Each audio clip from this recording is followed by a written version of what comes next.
Now, before we get into what is happening abroad, we just wanted to provide a little bit of an update on what happened in some of the other areas, especially with Russia. So Russia, Putin and Johnson, Boris Johnson, discussed Ukraine security demands. So there's been some dialogue. The U.S. moved about 3,000 troops a little bit closer, and then that was shown that Russia viewed that as a bit more of an aggressive action in response to obviously meeting Johnson as well as the U.S. We did get a movement of activity where 4 Russian military jets were escorted out by the UK Air Force. So again, you're seeing testing, saber rattling, you're seeing a lot of activity, but so far, again, February is going to be a very important month in terms of the freeze, moving heavy equipment, because the further you get into March, the less likely it's going to be that you can move the equipment needed. So again, this is going to be a very pivotal time. Does it happen when this is going to be the unknown? I gave a fairly deep breakdown last week on the show, as well as the week before on the Econ show. So again, I don't want to begrudge the issue, but this is also going to be something to pay attention to. So crude oil on the water, you can see it's come down a bit. There's just been a little bit of a decrease in terms of the oil in transit, oil in floating storage. So again, you're starting to see some of this flatlining. As we were saying, we just expect it to go sideways from here. Come up a little bit, go down a little bit, but we do expect crude oil on the water to stay fairly flattish from where we are right now. Now, crude oil in transit picked up just a bit. You can see that we're just right at the top end of the cloud. Again, something similar. We just expected to go sideways, staying at the elevated level, just because we are seeing some movements. Even though China is down, some other areas have picked up the slack within Asia. You're still seeing a decent amount of movement into Europe as Europe tries to adjust for the inability or the unwillingness to take some of the Euro capacity, CPC capacity. So you're starting to see some of those movements as well. Floating storage side, we had a nice drop. When you look at we're back to where we were in 2017, below where we were in 2020. A lot of this was just because there's those delays going into Asia. There was some additional pull coming from West Africa as well as from Europe. So these are going to be some of the adjustments. We do expect it to have a little bit of a bounce, but still stay fairly elevated versus 2017, but now below where we were in 2020. But you can see that there was a dip in 2020, then a bounce. It's all going to be just in terms of timing. But based on the fact that there's still this elevated floating storage, there was a lot in 2017. Obviously, there was a lot in 2021. Why am I increasing my production, even though I'm allowed to? Again, OPEC is saying you can increase if you want. We're adding another 400,000. We're adding another increase. The problem is that's why they're not going to that supply level, because why are we going to replenish floating storage where there's no point? It's expensive. Let's leave it in the ground, leave it in onshore storage, and then kick it out as it's needed and bring this back into focus. But based on where some of the transit times are, the fact that there is so much crude in transit, again, that's the timing delay. So we will see floating storage remain elevated as these cargoes going from moving to being in their location remain elevated. And here's just looking at some two samples of the trackers. So the Iraqi tanker tracker, the crude exports held steady in January. Shipments totaled about 3.59 million barrels a day in Jan, up from just about 2,000 a day in December. Remember, there was that slight hiccup with the CN pipeline as there was an explosion nearby that shut it down for, I don't even think it was 24 hours. I think it was about 12 to 18. So again, just a blip. So not too much to talk about there. January shipments to India, China, and the U.S., they're Iraqi's largest customers, all fell. But again, you still had an increase in general just because it was going to other areas. But those three key components continue to give us pause. And now you're starting to see a little bit of softness coming into some of the physical market after we had a fairly a nice rally in differentials. as we called out in the other shows, and we predicted those in those shows. Now we're starting to see that open up just a bit. Still well off the lows. I'm not saying that the physical market is showing something that's getting much worse. Just saying that things are starting to open up a bit. Again, it's still grade specific. Anything that puts out more disty or more distillate in general is still the bright spot. It's the things that are on the lighter end and a bit on the heavier end that we've seen a bit of a slowdown. UAE tanker trackers, you can see that there was a drop of about 185,000 barrels a day. And that all really went into China. So China continues to be the overhang, and again, they're trying to bring their onshore storage down a bit. They still have a lot of floating storage. They're trying to manage and move some of these shipments around.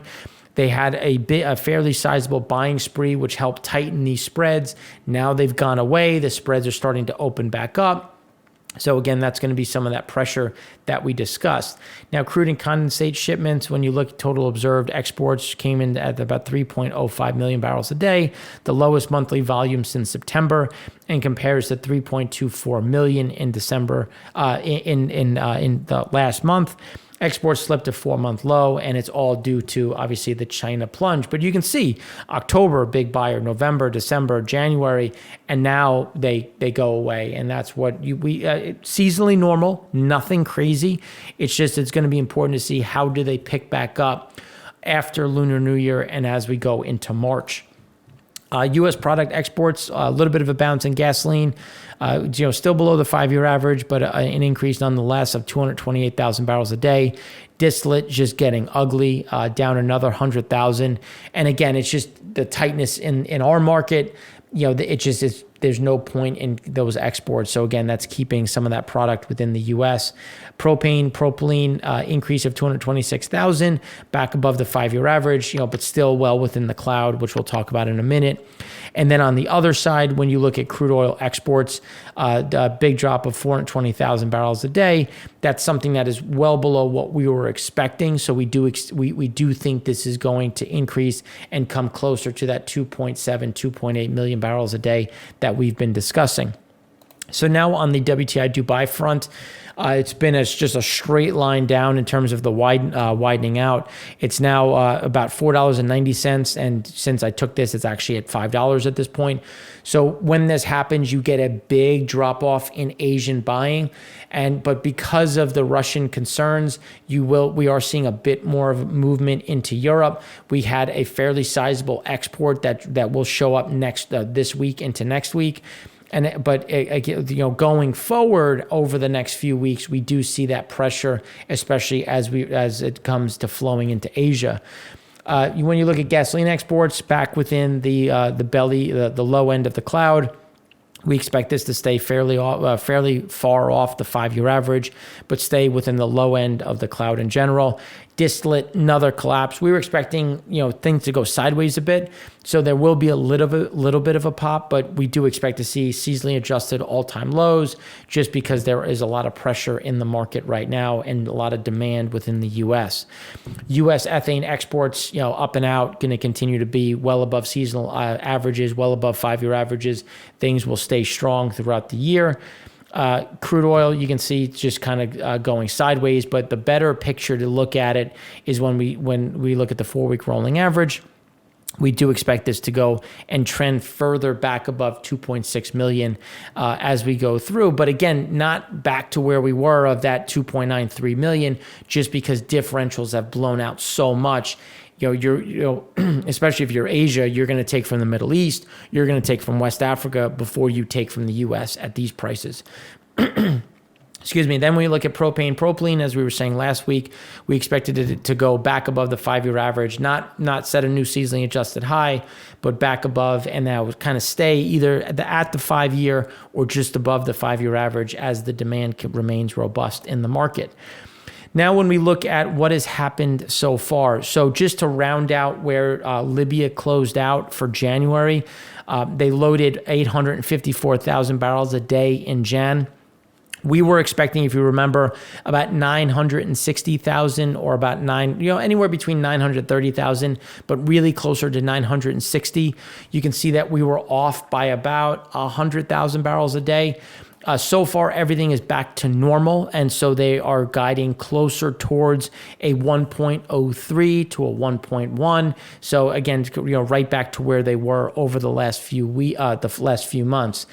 Russia is fairly consistent. We expect it to be at about 3.9 or higher. They're actually increasing exports into the ESPO market, which is, again, going into the Asian markets, which is a positive in terms of flows, as there is a little bit of pressure on the European front. Norway, small declines. Nigeria has seen a little bit of an increase in February. Same with Angola. So those are some positives in terms of what is being sold in Feb. As you can see, March continues on the Angolan front to be very low. And it's just in terms of where China's buying right now. China is not, they've dropped off aggressively in February. And if you remember, Angola and Congo sell into those areas. So they're a bit concerned. So again, there's some flexibility in March still, but it's just going to be something to watch and manage when you look at where some of these flows are, as Norway still continues to be at a fairly bright spot. But with that bright spot being discussed, when you look at CPC blend, is trading at a 4-month low. Trafi and Latasco offered Urals at a wider discount than the previous day.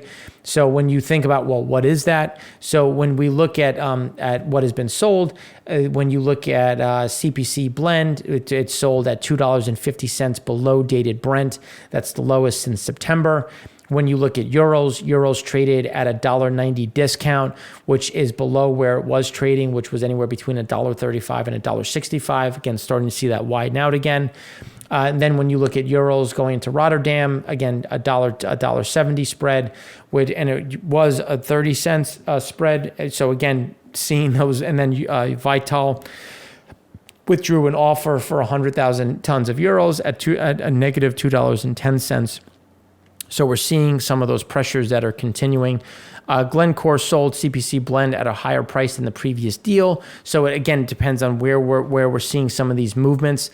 When you look at Glencore, they sold it at minus 95 cents versus where the grade last sold, which is at $2.15. So it depends on when you're selling it, what is the time frame. So this is why the importance of, well, when are sanctions? Can I get it in front of sanctions? And that's seeing some of those spreads, which is why it's a bit wonky, just given where geopolitical fears are. What are some of the shifts that we're seeing?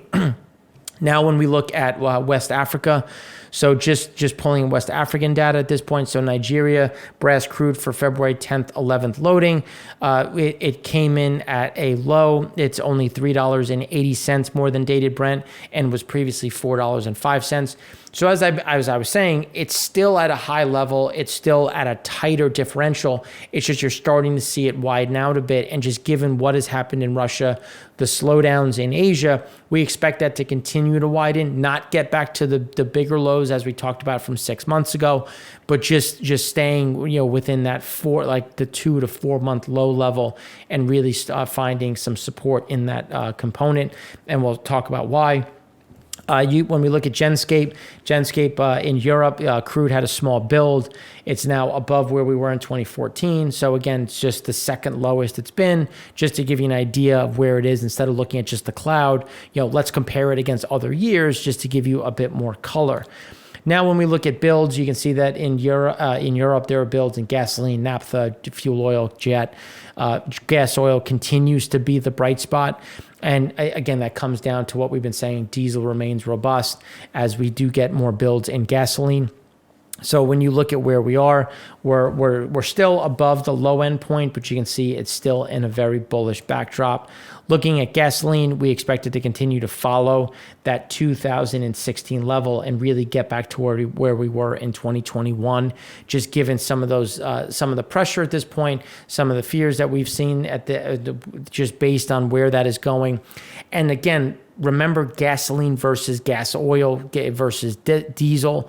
Because the crack spread is so strong for the middle distillate cut, you're going to throw off more gasoline. So you're going to address gas oil, but you're going to put yourself in a glut situation for gasoline, which is that balancing act that the refiners are going to have to walk. As fuel oil, if you take out 2021, which is obviously a tough year, you can see that seasonally adjusted, we're at an all-time high, and we expect it to continue to drift higher and really fall obviously well below where we were in 2021, but well above where we normally are over the other periods of time. Now, when we look at Singapore, you can see that builds continue to accelerate, as we've been saying. Bearish on the resid side, continue to see headwinds on gasoline as middle distillate continues to be, the knight in shining armor. As we were saying last week, we expected to build in light distillate and resid, and we did, and we expected flat action in middle distillate. Came to fruition. We expect the same thing to happen again, but a bit more of a build weighted towards light disty and not into the resid side. But again, we do expect this to continue to push higher on the seasonal front as we continue to drift further into the elevated category. Now, when we look at light distillates, you can see we're right at where we were in 2021. And I think we continue to trend that way. Not that we're going to spike into those levels, but we're going to continue to trend towards the 2020 level. Now, when we look at Singapore, the middle distillate, you can see we're above where we were over those last few years, but it's still in a very bullish front, and we don't see that changing in the near term. As we see on the fuel oil side, on the resid, there's seasonally adjusted all-time highs, and we expect that to continue to go higher on the resid front. But as this happens on the residual front, we should see a movement out of some of the ultra-low sulfur diesels, some of that middle distillate, and into the heavier sulfur-heavy capacity to try to save money on electrical generation as we continue to see these builds. Now, on the Fujairah front, as we were saying, we got another big build driven by light distillates and heavy disti as middle distillate built, but as we were saying last week, we expected it to be very small, and it was. So some of the backdrops, when we look at Fujairah, it was reported at 19.601 million. So you can see that we're still getting some of those elevated levels, the highest level since November of 2021. Total stocks were up 2.66 million. And when you look at light distillates rose 1.052 million. And this is the first time they've been above 6 million since July 26th of last year. East of Suez gasoline market weakened at the start of the trading week, bearish indicators of increasing supply availability in the region. Middle East, more, even though we're having more extended refinery maintenance, still seeing overhang, and it's going to come back on in March. So just as we're supposed to get some of these draws, you're going to have more capacity. And then India is actually putting more gasoline on the market, again, keeping that bearish backdrop that we're seeing in both Singapore and Fujairah. Middle distillate, including obviously diesel and jet fuel, rose by 64,000 barrels. Still very, very light, increasing it to 1.86 million barrels. You have cold weather in the U.S., declining stockpiles in east of Suez. So you're seeing some of those spreads remaining fairly bid, which is going to keep some of that pressure moving through. But when do they switch from middle distillate to heavy disti is the question, and that will adjust. But right now, I don't think that's the case, and we're going to continue to see that bright spot being the middle distillate cut. Heavy resid increased 1.544 million, bringing us to 13.379 million. East of Suez spot trading activity slowed as low volumes of inquiries. Again, just not a lot of demand on the heavy disti front. Brent spreads, when we look at the spread, continuing to be elevated. When you look at that different backdrop, we don't see that changing in the near term, just given where some of the shifts are. As the curve, even though the front month has come down just a touch, it's still in a fairly steep backwardation. Singapore breaking back to the highs on the hydrocracking side. You can see that the light hydro skimming, just given the overhang on the light distillate, still is not there. But the heavy disti on the hydrocracking side, which again focusing on the distillate cut, continues to be the driver. And this is why we expect to see more gasoline builds, because you're going to inherently throw off that gasoline, especially even with the gasoline side, you're still seeing hydrocracking refinery margins remaining elevated, which will keep activity fairly robust, and builds coming on the distillate on the product side, as we do get some draws on the crude front. So again, you're going to take the crude, turn it into product, which is why we weigh both of them, because things might get a bit better on the crude side, but worse on the product side, which is why we look at both together. Now, when we look at Northwest Europe, Urals, Ural margins are starting to widen. Even though that's happening, it doesn't mean that you're going to be able to take some of this in, just given some of the fears around sanctions. But again, all weighted towards the hydrocracking front in Northwest Europe. And the same can be said for the Mediterranean front. Again, same reasons why we're seeing it in the U.S. Now, on the China supertanker side, you can see that big drop off coming to the low end. We see that continuing just along some of the pressure points that we've seen so far. That is not going to change in the near term. It's just going to be something that is going to remain fairly stable as we go through the next few weeks, just given, again, Lunar New Year, start of the Olympics. Asian floating storage, you can see it's kind of in no man's land. We do expect this to flatline a bit and start to increase, because if you remember, again, going back to where we were talking about Iraq and the UAE and again other GCC nations, you're seeing more crude being shipped into the Asian theater in January. Again, there's sailing time, there's distance, so this is where we will see this show up. It will go from transit into floating storage, so that's going to keep us fairly elevated and I would say tighter to the 2021 point. But you can see that the 2021, the comps get a bit easier as we progress through February, and that's something that we think is very likely. On the North Sea side, creeping up, as we were saying, we just expected to be closer to the 5-year average. As we're seeing some of this pressure, we had some Norwegian crude trading at a little bit wider discount. That's something that we think is going to continue. West Africa, again, getting that nice drop, coming to where we were in 2021. This is where we think we're going to stay a little bit elevated, but come closer to the top end of that average, especially as some of that new supply has been delayed, because again, pausing production, trying to sell off some of this excess floating storage. Middle Eastern crude, as we were saying, this is kind of key for how OSPs are going to go. And you can see here that we've had a nice drop in floating storage, which is going to support, again, an increase in OSPs, especially as the differentials widen between UAE or realistically all of the Middle East crudes versus US. Europe, starting to grind a little bit higher. This is just going to remain at the low end of the cloud. Again, nothing too crazy to say. And then when we look at Chinese activity, again, speaking back to Asian floating storage, you can see that on the teapot side, on the Shandong Independence, big drop off in activity. Because remember, there was a request that the teapots drop activity by about 20% as the Olympics approached, and then that will remain through essentially the middle of February. So we'll see activity remaining low. That'll put more crude in storage, as well as leave a little bit extra crude on the floating side, on the offshore side. But that's why you saw some of those big drops in buying, and that'll put some of the pressure in the market in the near term on the Asian front. And again, having those diffs widen a bit.